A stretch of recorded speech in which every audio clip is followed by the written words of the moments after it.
All right, y'all, look here, man. Look here, man. It's the homie kNOwcash, the one and only. If there's another, he's the phony, because you already know me, man. And looking, if you don't know me, we can get acquainted. You know what I'm saying? Look, my man Randy, I call him Randolph. Randolph. Look, I didn't know Randolph. I didn't even know Randy until, well, I knew Randy over online, and y'all knew Randy too. Y'all saw Randy commenting to me. Y'all heard Randy. Did you call him Randy? Nah, no, he texted me. He ain't called into the hotline yet. He just was like, yo, I'm gonna come rock with you, kNOwcash. I'm like, look, Randy, you ain't coming nowhere. You ain't left your number. Look, man, Randy right here with me for the first time. You see what I'm saying? 100. So look, when somebody say they gonna do something, man, they do it. You got to be a man of your word, man. What's going on, Randy, man? Absolutely, bro. Nice to meet you, fam. Bro, it's good. And then look here. It's crazy, y'all, because Randy meets me and he get to talking a little bit. I say, hold on, Randy, we ain't gonna talk too much without recording. But I'm gonna bring the conversation right on back, man. Randy, what you say? You say you spent how much of your time in South Carolina, Randy? Man, I spent, let's say I moved to South Carolina in 94. I moved back to Virginia in 2005. These are my interview glasses right here. Okay, right? yeah, So we're gonna give you a little interview. Little official Cartier type shit. You know what I'm saying? Come on, man. We're gonna go ahead and give you a nice little interview right here. Come on, let's get you right. Oh, Randy, you say you've been there for how many years now? Man, about 13 years. 13 years. Down next my area too. You say you was in Beaufort. Yeah. Next to old Chuck Town down at 843. So how close was you to Columbia then? Columbia in Florence is like about an hour. Okay, so that means you about 3 hours. We were about 3 hours away. Okay. For sure. So now, you say you got in some trouble down there in the Carolina and stuff too, huh? Damn right, man. Doing crazy shit, trying to make fast money.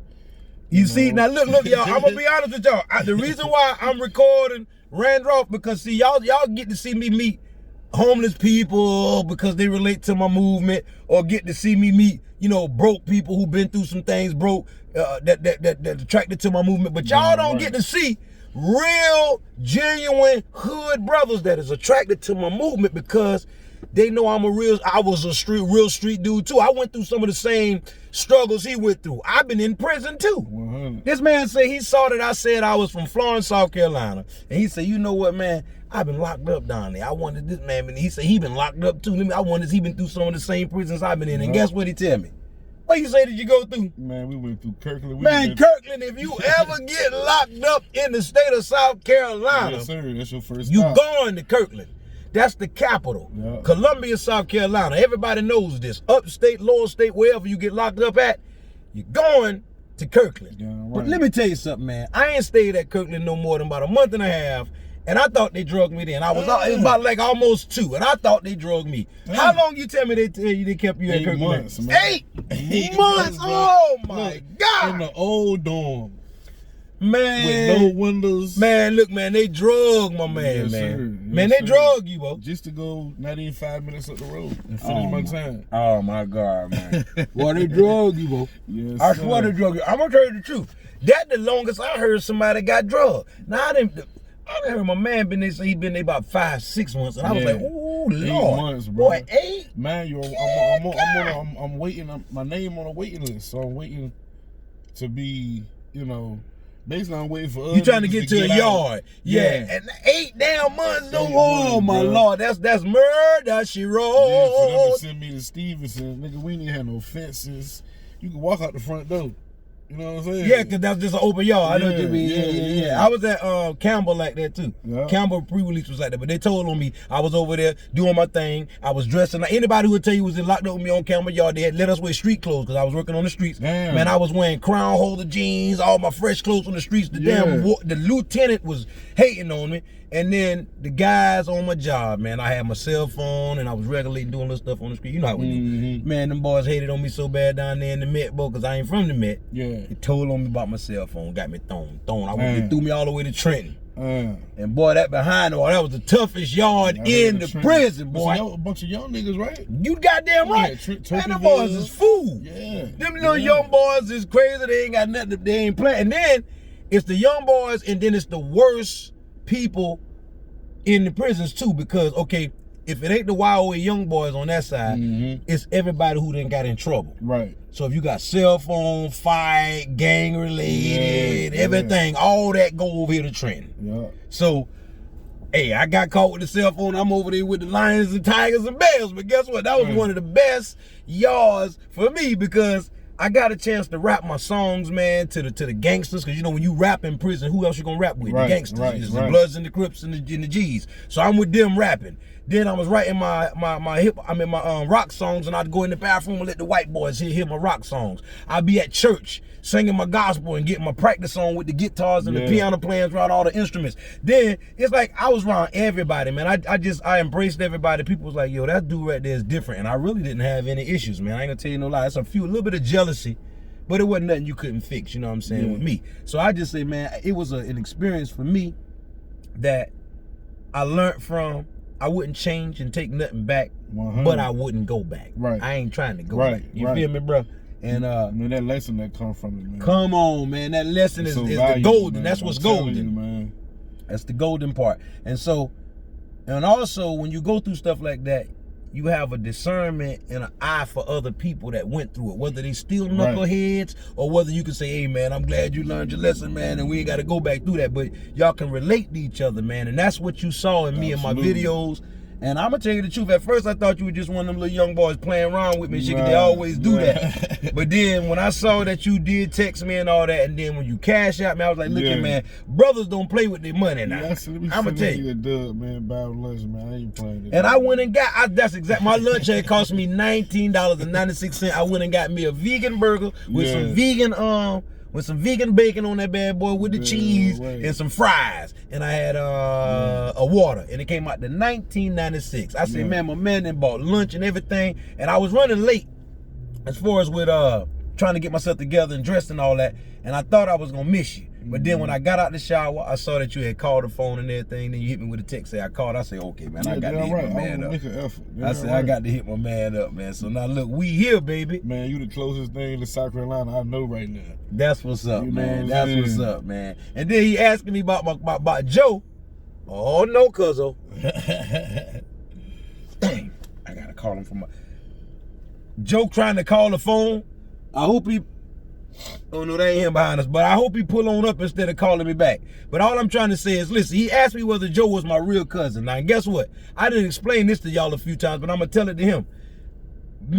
Me and Joe is real blood cousins, but I was around a lot of his cousins that I knew were my cousins, but I didn't know he was their cousins, right? So we grew up knowing that we was cousins, but I never knew Joe was kin to them or us. And then later on in life, man, Joe took a liking to my movement, my talent, and was wondering why the city wasn't behind me, because he in Virginia, where you at. So he looking at my movement from Virginia like, look at this dude, like you, like he from Florence. He didn't know I was cousin. He was like, look at this dude from Florence, man, blah, blah, blah. So when he came to Florence and saw me, he was like, man, I see what you're doing, man. I wonder why people ain't really behind you, but I'm gonna help as much as I can. And yo, man, from that day to this one, you know, we just kept rocking with each other. He kept opening up doors and turning me on to resources. And then one day we just find out that I told him about his cousin G name, and he was like, yo, that's my cousin. And Tanya is my cousin that I knew she do poetry, and I grew up knowing she do poetry, and I rap, and she always admired my rapping and my singing, and I admired her poetry. And I mentioned her to him, and he was like, man, that's my cousin. And then he started naming my uncles.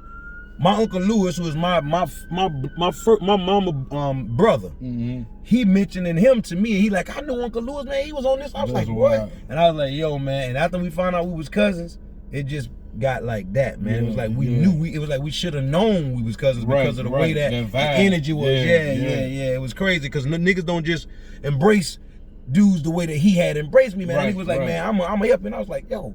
He ain't got no reason in the world. I said, why everybody around? I got friends and stuff don't look at it like that, man. But you got my blood. That's DNA right there. So, you know, but it don't take blood to make you family, man. You know, blood just only makes you related. You know, family consists of a lot of action words like loyalty. You know what I'm saying? And unity and togetherness and love.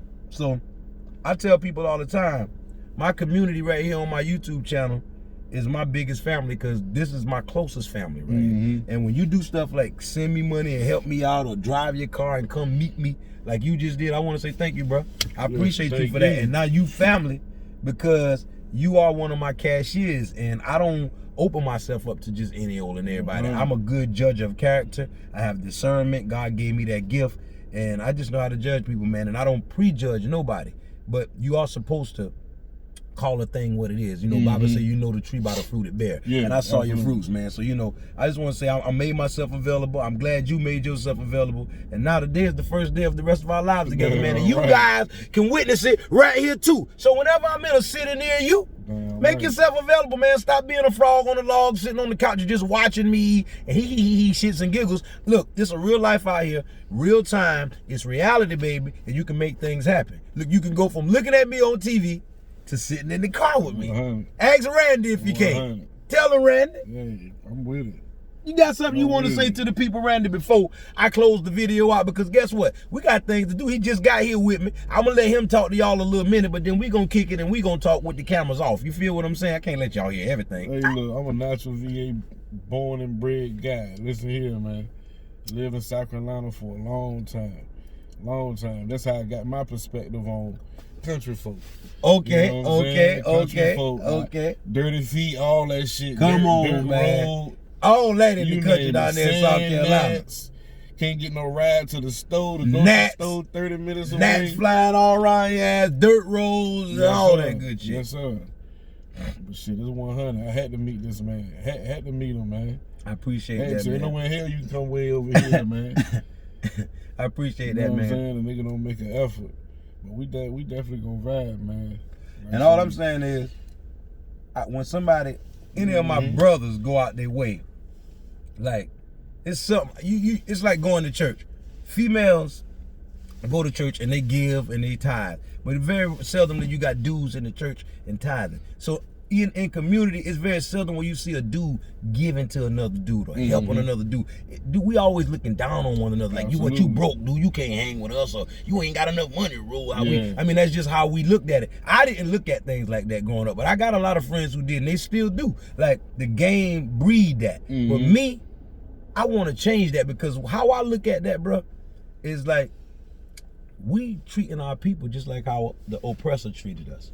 Oh yeah. It's almost like, how do we think we better? I don't care how much money you got. Jay-Z told you, whether you got 1 million, 2, 3, 100, or a billion, you still a nigga, you know, in people's eyes. And so why would, if they feel like that about you, why would we turn around and treat our own people like that just because we get a few dollars or 2 cents over lunch money? My grandmama used to say that, as soon as you get 2 cents over lunch money, you go to smelling yourself. You see? So guess what, man? We got to understand that when you got a little something, help the other brother. Look out for one another, man. We got to learn how to help each other, because hating and looking down on each other ain't never did nothing for nobody. But if you hate another brother and look out for somebody else, you can empower another brother. And guess what? What's better than 1 millionaire? 2 millionaires. What's better than 2 millionaires? 4 millionaires. Absolutely. 8 millionaires, and then 16 millionaires, and then now we got a billionaires club. You see what I'm saying? And that's what it's about, empowering people. Everything don't happen overnight. That's right. That's right. You're right. Go ahead, get it in. Get in. What's the people name just bought all that fucking land in Georgia? It's like 19 families. I know who you talking about, but I forgot their name. Man, listen, man. These people just set the fucking bar, man. They got a plan together. People went and bought, how many? I don't want to get it wrong. I think it's about 100 acres. But 100 acres is a lot of land. A lot of land, and now they got a whole community that they gonna build for them. And you can do things like this, man. You gotta set the, like he said, set the bar, man, and do what you gotta do, man. And look here, I appreciate you. And anytime a brother, any brother, look out for my movement or any other movement, I give kudos to that, because I know how hard it is for us to look out for each other, one another these days. And it's just like that. So when I get it, I know it's a special thing. And so I appreciate you, brother, for coming through. And absolutely. And look here. We're going to close this thing on out right now, because we got talking to do and getting acquainted to do. And look here, I ain't going to let y'all see every doggone thing. I can't let you know everything now, all right? So look here. Once again, I am the homie kNOwcash, and I'm going to sign this thing on off with a big 10-4. Hit him with a salute for me, brother. Over and out. Over and out. Peace and love. Y'all stay well and be blessed. And remember, this too shall pass, and the best is yet to come. Holla at your boy.